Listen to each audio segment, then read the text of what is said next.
Your walk away from the end of a lecture is that you should know all of the terms, the key terms that are listed on this slide here.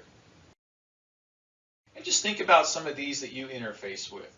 We go to meetings, we're writing messages, we're sitting in teams. There's a couple here that are even more important. I would say meetings are where a bulk of the work is done in business. So that second bullet point, attending meetings and participating in those meetings or running those meetings. Meetings are where a lot of stuff gets done because it's where you can get all the decision makers in one room and you can delegate out work and you can move decisions forward in a way that you can't do if you're trying to do that with, say, messages. The third point, writing messages, a lot of business communication is still in written form. When you write a message at work, you are leaving a written record of your attention to detail.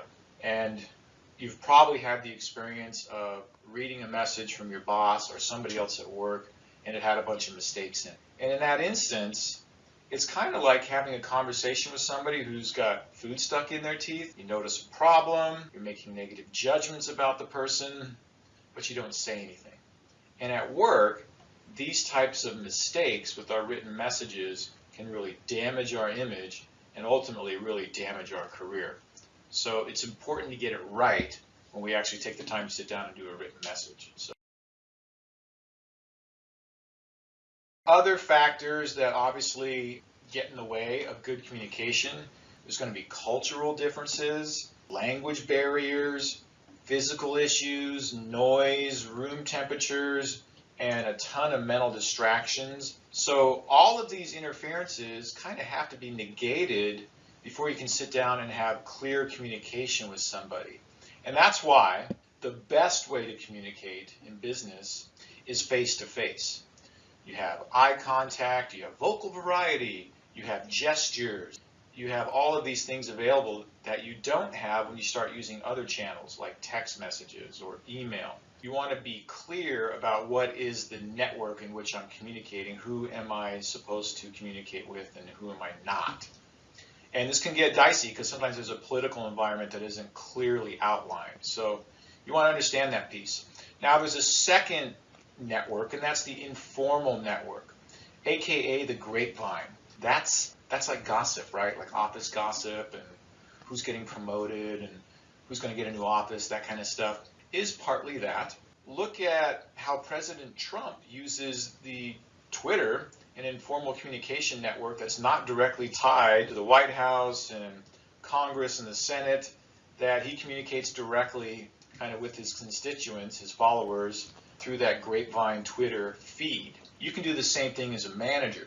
If you're getting ready to launch a new initiative, you may, before you actually formally communicate it with a meeting and a memo and all these kind of things, if you think there's going to be some potential problems, you might want to use the grapevine first and maybe float that idea out informally to a couple folks who are key communicators in a department. Maybe we would say they're gossipy or blabbermouths, and see what happens as that information gets floated out.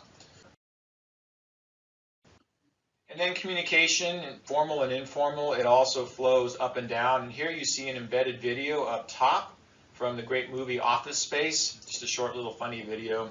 If you can't open it here in this slide, you should be able to roll over it and that'll activate the YouTube link by clicking on it. But if that doesn't work for you, communication flows up and it flows down and it flows horizontally. So how you communicate to your boss, what we call managing up, is different than how you communicate to your direct reports, your subordinates, managing down. You might be really nice to your boss and really mean to your employees. So that's the difference between upward and downward communication. And then also how you communicate to your peers. One thing that happens in work a lot, especially large organizations, is this concept of redundant communication. And you'll see this in the video that's up top, where you get the same information from 4 different people. You might get it in a meeting and in a memo and in a video, and that's just a waste of everybody's time. So that's another question for you here, in addition to the one above it, is what ideas do you have for reducing redundant communication at work? So here's some more detail on different levels of communication. And a key piece here is intrapersonal versus interpersonal. Intrapersonal is how you communicate within yourself. So this is your own inner monologue, if you will. So interpersonal, which is most of the communication we focus on in this class, is you communicating to other folks, with written or verbal communication. So there's been a lot of examples lately of folks not getting hired or even getting fired because of content that's posted on their social media sites. So you want to be really careful, particularly if you're interviewing for a new job, or be careful of who you're friends with at work, because that information is now essentially public, and employers can look at it. Why? Because you put it out there on the internet. So really,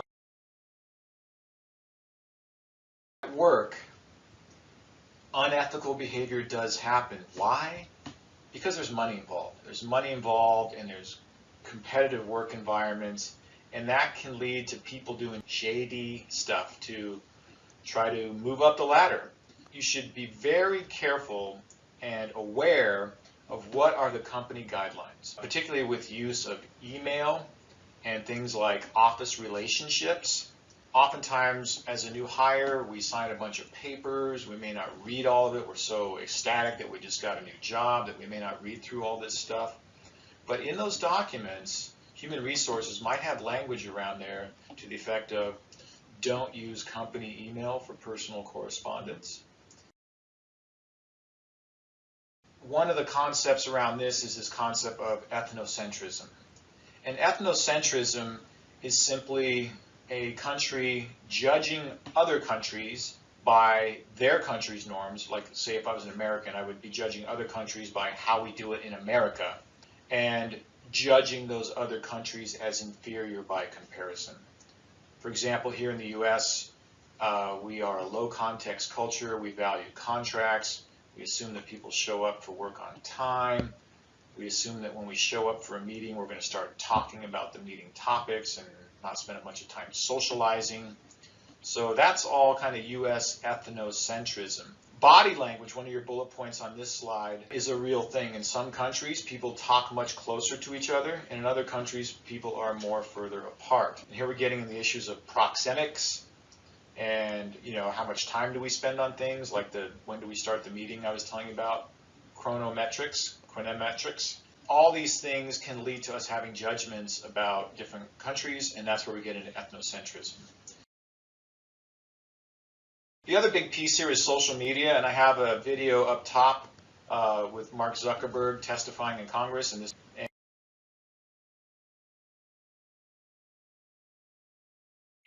I think we're going to see a lot of legislation coming down the line for social media networks. That's certainly in the works because they have operated mostly unregulated for many years.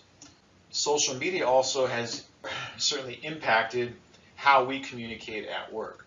So there's a blurring between what's work and what's social media, and what parts of social media do we use at work. It's an opportunity to create new Facebook groups and ways for businesses to communicate with Twitter feeds and YouTube channels and Facebook Live conferences. It's still largely unregulated. So that's my caveat here with the social media piece. I know we all use it. Teams and the need to be able to function and interact in a team environment is paramount in business today. So synergy is the concept that 2 heads are better than 1 and 4 heads are better than 2. So if we can bring people together, each with distinct skills, and put them on a team, they can get something done a lot faster than if we have a big organization and we're trying to move things through this large organization department. The bottom line is this: at work, as you get out of college and start advancing your career, you're going to spend a lot of time working in teams. Teams aren't always fun, however, right? You probably have had some teams in other classes, but when it's done well and when you can harness everybody's strengths, teams are awesome. So how do you do that? How do you have a successful participation in a team environment? You have to have open communication, number one. So give feedback, take feedback, You have to have team functioning. It doesn't happen right away. There's some stages that you go through. You need each person to contribute in a way that best harnesses their skills, and somebody has to run the team, right? So that's another piece of this. Now, one of the things with teams and groups is that there are stages of group formation. And you'll see in stage 2 there, it shows storming. So storming is one of the actual stages of a group. So in stage 1, you're kind of forming, you're getting together, you're all strangers at this point, and then you start trying to tackle the project at. And here you're starting to formally kind of discuss maybe some different roles or how you want to tackle the project. And that leads to some conflict, what we call storming. Nobody wants to be like controlled, or you're going to be the leader. Well, maybe I should be the leader, right? And maybe we should do the project this way and not that way. Storming is actually a healthy and necessary part of team formation. And then what comes out of that, ideally, through the storming piece, is you get into some norming. You can accept each other's viewpoints. Everybody's got something to say here. Roles are starting to be established. And then you get into the performing stage, where everybody's got a clear role and everybody's doing their piece. So in the hierarchy of the actual team is no longer of key importance. So because everybody's contributing equally, so there really is no, quote, one leader. A popular form of teams today at work is cross-functional, self-managed teams, which is a fancy term for kind of a mini version of the company itself. When I was a product manager at Jack in the Box, I led teams of people with the responsibility of launching new products at work. And on those product teams, we would have somebody from purchasing and marketing and operations and distribution and finance. And collectively, our team was basically represented all the different divisions of the company. And that's where the term cross-function comes into play. Cross-function meaning folks from different departments, functional departments. A mini version of the company itself. And what that enables is that those people on the team who represent their functional departments can make decisions on behalf of their department versus one individual person who's trying to move an initiative through all those different departments is very time consuming. And then self-manage means they manage themselves. So they don't have to report to a whole bunch of different bosses. And that speeds up their decision-making process. Companies are trying to reduce their layers of management, one, because it's less expensive, and two, because by empowering employees, they can manage themselves, and if we do it properly and incentivize them, then we can make decisions faster and get more nimble in the marketplace. One of the ways that companies execute cross-functional self-managed teams, they don't necessarily go together. Cross-functional self-managed teams and matrix organizations can be two separate things. But one way that they execute cross-functional self-managed teams is through a matrix organizational structure. This is what I had at Jack in the Box. At Jack in the Box, we had a matrix structure. And a matrix structure basically is this. Say I work in purchasing, and I'm a purchasing manager, and I'm responsible for buying all of the animal proteins for this company. And I report to the director of purchasing. But as a purchasing manager, I also sit on 3 different product teams, and those product teams are working on launching new products. As a purchasing manager, I can represent the purchasing department on that team. That team is led by a product manager, somebody who's responsible for. So the question is this: if I'm a purchasing manager, who's my boss? Is it the director of purchasing, the product managers on the teams that I sit on? And the answer in a matrix organization is it's both. So both of those people are your manager. And you can see how this can get complicated when you have a matrix organization structure. You have what's called dotted line reporting. You report to one person with a dotted line to somebody else.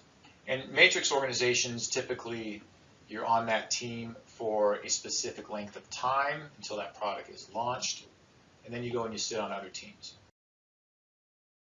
That's your key terms out of Chapter 1. Reviewing your learning outcomes for Chapter 1, you want to answer these two things. First off, your first key learning outcome is be able to explain how information flows in an organization. The second learning outcome, be able to identify communication challenges with regards to diversity, technology, teams, and other factors impacting communication. So here you see questions around diversity challenges, technology challenges, and team challenges.